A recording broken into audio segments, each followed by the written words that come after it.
L'union fait la force, a-t-on coutume de dire. Et ces syndicalistes l'ont bien compris, venus des secteurs de la justice, de la santé, du commerce et du secteur primaire. Ils ont décidé d'unir leurs forces pour faire pression sur le gouvernement pour mieux défendre les intérêts matériels et moraux des travailleurs.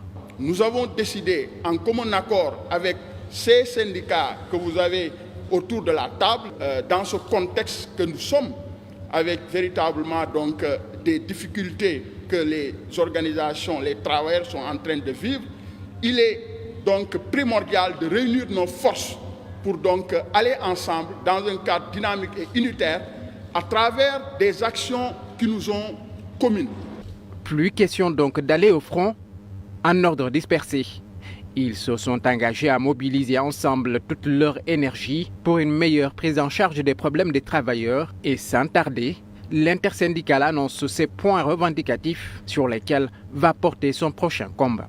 La gestion des carrières donc des membres de cette intersyndicale, c'est-à-dire donc la question des avancements, la question des reclassements, la question des corps d'accueil, le reversement des décisionnaires dans le corps des fonctionnaires. Il y a l'inéquité et le traitement donc salarial entre les agents donc de la fonction publique, la généralisation de l'indemnité de logement, le reversement des contractuels dans l'administration. Ces syndicalistes dénoncent le mutisme du ministre de la fonction publique face à leurs difficultés.